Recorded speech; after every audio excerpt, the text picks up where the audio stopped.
রাজধানীতে বিভিন্ন সময় নানা কাজে ঢাকার বাইরে থেকে লোকজন নিয়মিত আসেন। তাদের অনেকের ঢাকায় অবস্থান করতে হয়, কেউ অল্প সময়ের জন্য, জীবিকার প্রয়োজনে কারো কারো লম্বা সময় থাকতে হয়। রাজধানীতে বসবাসের ক্ষেত্রে বড় সমস্যা হলো থাকা ও খাবারের খরচা। ব্যয়বহুল হওয়ায় স্বল্প আয়ের মানুষের জন্য সত্যিই তা কষ্টদায়ক। তাই এই শহরে আয়েসে চলাফেরা করা সবার পক্ষে সম্ভব হয়ে ওঠে না। এসব চিন্তা মাথায় রেখে নিম্ন আয়ের মানুষের জন্য স্বল্প ব্যয়ে থাকার আয়োজন করা হয়েছে। Double million offer, Walton fridge কিনে পেতে পারেন 20 লক্ষ টাকা, রয়েছে কোটি কোটি টাকার নিশ্চিত উপহার। তবে বিষয়টি নতুন নয়, না জানার কারণে হয়তো অনেকের কাছে একেবারে সোনায় সোহাগা মনে হবে। সবচেয়ে বড় বিষয় হলো স্বল্প আয়ের মানুষেরা ইচ্ছে করলে মাত্র 120 টাকায় রাত্রি যাপন করতে পারেন। মিলবে আবাসিক হোটেলের মতো নিরাপত্তা সহ সুযোগ সুবিধা। বলছিলাম সদরঘাটের বুড়িগঙ্গার তীরে ভাসমান হোটেলের কথা। স্যার সলিমুল্লাহ মেডিকেল কলেজ থেকে একটু সামনে এগুলোই বাবুবাজার সেতু। এই সেতুর নিচে পাওয়া যাবে ভাসমান 4টি বোর্ডিং। পুরনো নৌকায় তৈরি করা এসব বোর্ডিংগুলো গরিবের রাতের ঘুমানোর ঠিকানা। বিশেষ করে যারা দিনমজুর, শ্রমিক, হকার ও ক্ষুদ্র ফল ব্যবসায়ী তারাই এখানে রাত কাটান। এছাড়া 2-1 দিনের জন্য যারা বিভিন্ন প্রয়োজনে রাজধানীতে আসেন, থাকার জায়গা না থাকলে তারাও বেছে নেন স্বল্প খরচের এসব হোটেল। রুম ভাড়া 120, 100 আর ডবল 150। এখানে রুম আছে 50টি, প্রতি রুম সিঙ্গেল রুম ভাড়া 120 টাকা, ডাবল 150 টাকা।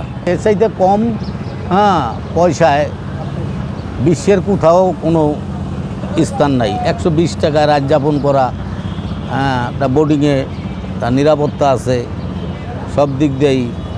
একটা চা দোকানে বসলেও তো ঘটনা হয়েছে কি যে 120 টাকা শেষ হয়ে যায় একবারেই, আর সেখানে আপনি 24 ঘন্টা থাকতে পারতেছেন। ভাসমান এসব হোটেলের সবকটাই দোতলা করে।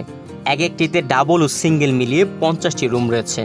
ডাবল রুম 180 টাকা, সিঙ্গেল রুম 120 টাকা। রয়েছে থাকার কম বেশি সব রকমের সুযোগ সুবিধা।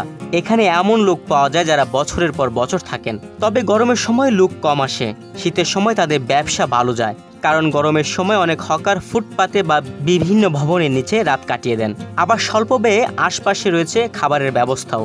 এখানে নিম্ন শ্রেণীর লোকজন আসে, যারা ভ্যান চালায়, রিক্সা চালায়, ওই দিনমজুরি কাজ করে, যারা ওই হকারি করে, এইসব ধরনের লোকজনই বেশিরভাগ থাকে। বাইরের কোনো লোকজন আইসে আমাদের এখানে কোনো হাঙ্গামা কোনো কিছু কারো কাছে 2 টাকা চায়ও না। 2-4-5-7 বছর আগে ভালো ছিলাম, 5 বছর আগে ভালো ছিলাম, কিন্তু এখন সুবিধা নেই। এখন সব জিনিসের দ্রব্যমূল্যের দাম বাড়তি, খরচ বাড়তি, কিন্তু ভাড়া তো আর বাড়াইতে পারি নাই। ফ্যামিলি নিয়ে ডাইল ভাত খেতে খাইয়া মোটামুটি আল্লাহ রাখছে আর কি। জানা গেছে 1960-এর দশকে এসব হোটেলের যাত্রা শুরু হয়। দেশের বিভিন্ন প্রান্ত থেকে ব্যবসায়ীরা ঢাকায় যাতায়াত করতেন। বিশেষ প্রয়োজনে আটকে গেলে এখানে রাত কাটাতেন। এক পর্যায়ে কিছু ব্যবসায়ী মহাজন তাদের সমস্যার কথা মাথায় রেখে ঢাকার বুড়িগঙ্গায় তৈরি করেন ভাসমান হোটেল। নৌকার মধ্যে কাঠের তৈরি বোর্ডিং ছিল, যেখানে খাওয়া যেত আর পাশাপাশি থাকার ব্যবস্থা।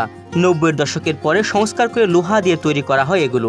কয়েক বছর পরপরই এই নৌযানগুলো ডকইয়ার্ডে পাঠিয়ে সংস্কার ও মেরামত করতে হয়। 5 যুগ ধরে এই বোর্ডিংগুলো সদরঘাট এলাকায় থাকলেও ঢাকা নদী বন্দরের উন্নয়ন কাজের জন্য BIWT এর নির্দেশে 2020 সালের শুরুতে মিটফোর্ডের ঘাটে স্থানান্তর করা হয়েছে। তুহিন ভুইয়া, বাংলাদেশ প্রতিদিন।